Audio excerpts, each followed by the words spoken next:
today I want to talk about Lightbringer by Pierce Brown. This is the third book of the second trilogy. Let's get into it.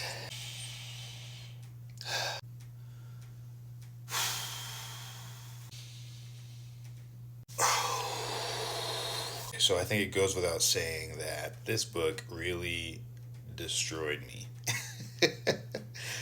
I was in shambles at the end of this book. I thought it was incredible, first of all.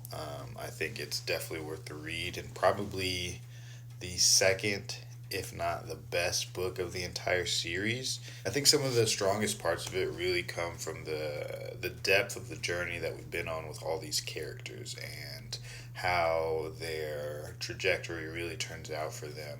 I think, in the past two books, we saw a lot of regression from, some of the progress we saw in the original trilogy for some of our main characters, and for some of our new characters, we saw some of the peak of transformation that they're going to go throughout this series, all in this book.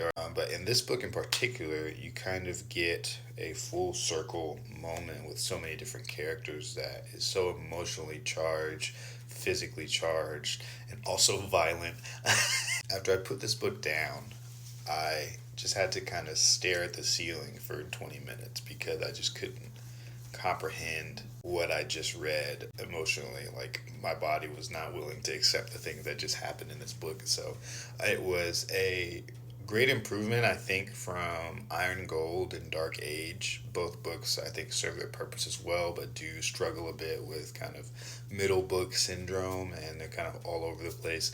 And they introduce a lot of new characters and events and worlds and things of that nature, whereas Lightbringer really kind of comes back together and snaps things back into place. And so I thought this was an incredible book. If you've not read the Red Rising series, I highly recommend it because it caps off with an incredible book, and I know we have one more book on the way, Red God, which should come out, but I don't know when. My cat's making noise. My cat's doing. She was right here just a moment ago. What I love about Darrow in this book in particular is that we get to really see him focus in on the relationships he has, and really stop putting those to the side so much.